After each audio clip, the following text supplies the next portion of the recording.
than he was doing them.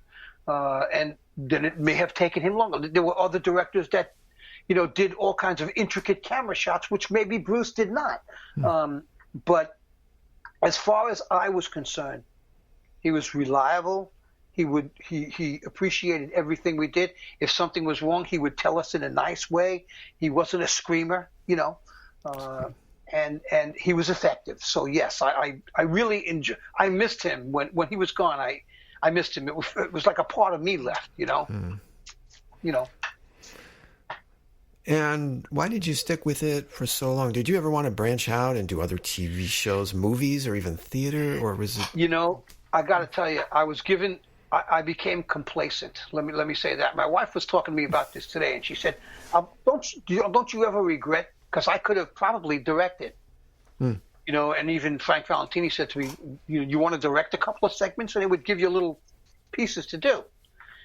And I was so complacent as being a stage manager, I was probably inwardly, Alex, I was probably afraid of failure because maybe I don't take criticism well. And I was afraid that I would do something and they would say, "That sucks. You can't do that. That stinks. You got to do something else." And although I work best under pressure, maybe subconsciously I was afraid of that. So I never did it. And I do regret that. I really, really do, because I may have gone on to be one of the great directors. I have, you have to have a creative mind, but no, I didn't, and I stuck with it, and but I'm happy I did. I mean, I'm not, what is that? You have plenty of stories to tell, that's for sure. Yeah, I got, it is. I have, God Almighty. I mean, I could go on and. Were you working when we had that blackout? What was that, like 2003, 2000? Probably. Did that stop production? I don't remember. Anything obviously 2001. Obviously 2001 stopped production. Yeah. We were actually auditioning for the part of Rex at the time, and the guy who was playing Rex was working with another actress, and our carpenter room was on the side, and all of a sudden this guy came running out of the carpenter room and he said, "Holy shit!" And all of a sudden I hear in my headset, "Cut! Needles, what was that?" And this guy John Giordano came running out of the carpenter room. So what's going on? He said, "The World Trade Center. A plane just hit the World Trade Center." So I said to the directors and the producers in the control room, "John is telling me that a plane hit the World Trade Center." They said, "Well, screw John. We're going to audition." Shut him up. Okay, quiet. Stand by. We're going to go again. 5, 4, roll the tape. Okay.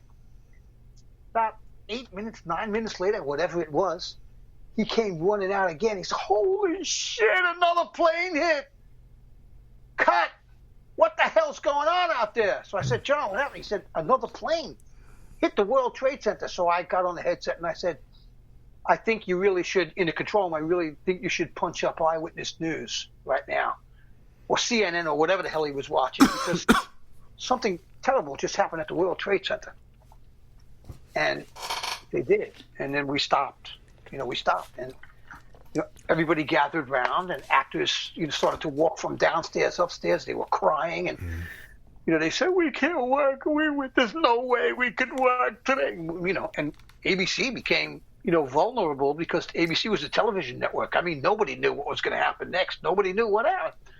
So they decided, the executive producer at the time was a man by the name of Gary Tomlin. And Gary Tomlin decided, can't do any kind of production. For how long? But we weren't allowed to leave. We couldn't leave until they gave us like an all clear to leave. And that was very late in the day. They shut down for the person I used to answer to as a stage manager, this person from production services, oddly enough, was a woman by the name of Mary O'Leary. And she said, "Go home and we'll call you when they're going to resume. at least for this week, they couldn't, as a per diem, as a freelance, they couldn't cancel us, so they had to pay us like for the week. I think they shut down for like a week and a half, something like that. That's it. It wasn't really very long, but it was kind of tough. But yeah, so they. I mean, other than that, we were always working. We were always. But that was, very interesting because you're dealing with all of these feelings and things, and now how are people going to get home in Manhattan? And we had a guy that worked with us who was a fireman. He was a freelance boom operator, and he was a fireman, and he had got a call from his fire company. He was in Pelham, New York. And they said, "Where are you?" And he said, "I'm at 66th Street. I'm working for ABC." They said, "Okay, get out of there. And when you get out of there, where you?" And he told them, and they said, "Okay, wait for us." And they came down. They picked him up on the corner of 66th Street and Columbus Avenue, and they went down to the World Trade Center. Just everybody knew where they were. What was it like the first day back? Was it hard to get into a groove? Yeah, it was really, really very eerie because nobody really knew what to expect. You know what I mean? And all of these things that happened, and your country basically was, like under attack. And the first thing that everybody was going to talk about was, what happened, that day. And the executive producer, Gary Tomlin, came out and said, "I know it's going to be tough, but we are professionals, and this is the job that we have to do. And although we may, all be hurt and things, we have to go on." And just to end this, we had a guy, an extra, okay, who always used to work with us in the police station. His name was John Perry. Okay, and he was always in our police station. That was like one of our main sets because the character Bo was like the police commissioner. He was a real police officer, Wow. and he had just passed the New York bar. He was studying to be a lawyer, and he had just passed the New York bar, and he went into the retirement office that day to put in his papers to resign from the police from the police force because he was going to be a lawyer. And the retirement office for the police department apparently was in the World Trade Center. And we never saw him again.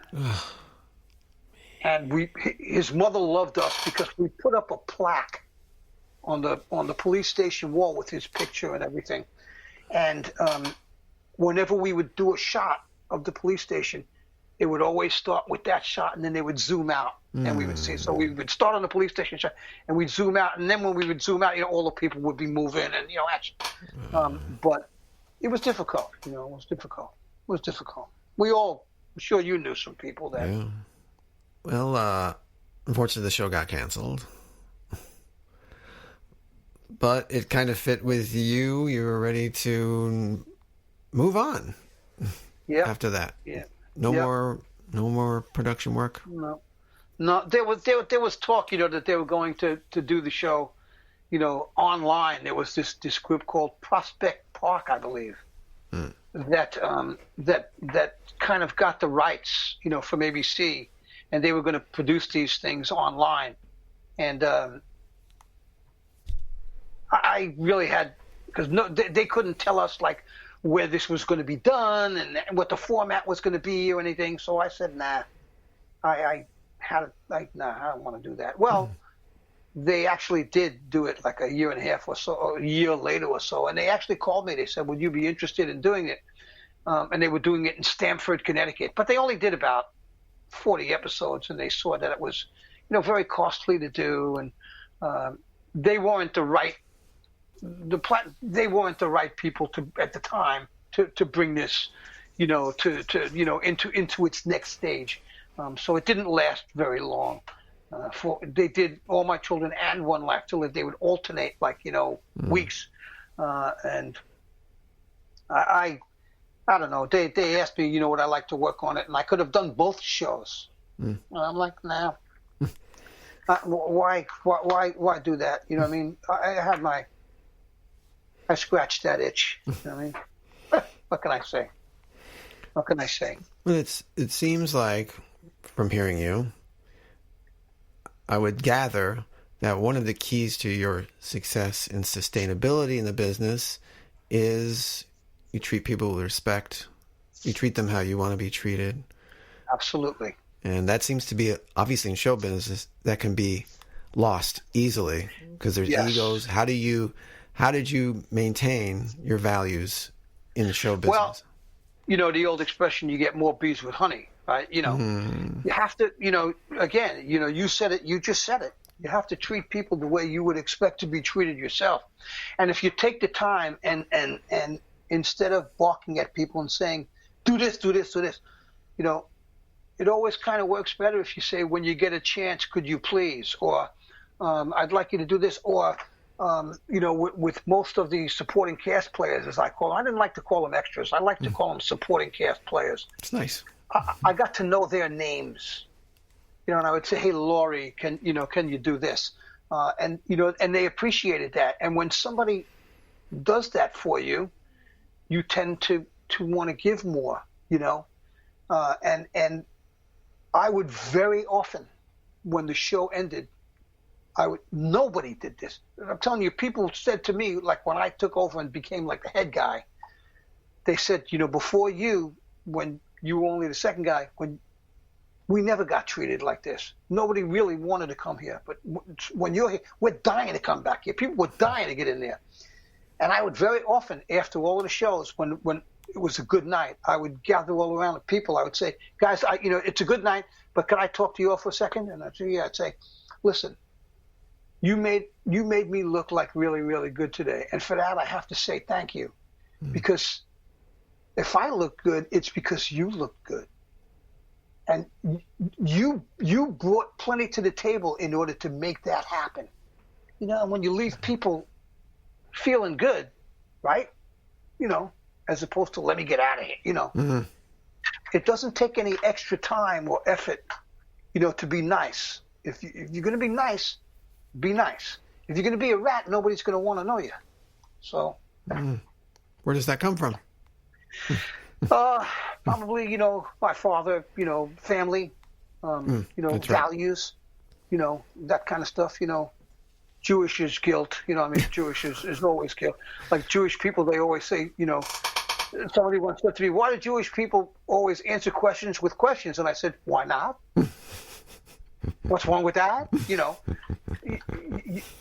I don't think, you want to know something? I wanted to wake up the next day and not be ashamed of looking at myself in the mirror. I wanted to be able to say, you know what, I did my best. And I can look at myself in the mirror and saying, I wasn't a cheat. I wasn't deceitful. It's all, maybe people, I gave it the best I could. Yes, I did. I did give it the best I could. And I wanted to try to set the bar for others. If they want to go higher than me, fine. But I know that I, in my conscience, did the right thing. And what can I say? That's great. We need more of that. Do you think we all have an artist inside of us? Say that again. Do we all have a what? An artist inside of us. Yes. I think we do. I was actually on the show once. You know what I mean? Yeah. As the superintendent of a building, they needed like a New York guy. You know what I mean? So what better idiot than me? But yes, I do think, like right now, I sing. I'm in a doo-wop group. Okay. And if you get a chance, you won't get a chance, but I'm in a doo-wop group. We're actually very successful here in North Carolina, and it's called Shades of Grey. Grey. Shades of Grey. If you get a chance, go shadesofgraydoo-wop.com. Yeah, that's our website. We'll put it in the show notes for sure. Yeah, shadesofgraydoo-wop.com. And we, we do a lot of things. We've lost a lot of revenue because of the pandemic. But we are successful. And yes, so in the answer to your question, is there an artist? There's certainly an artist in me. It's probably a little Jewish man that's dying to get out. But I've done that. I've done stand-up comedy. Well, even the stage managing, like you said, is choreography. Yes. There's an art to that. Yes, there is an art to it, and you know, you have to be realistic. And as I said, it's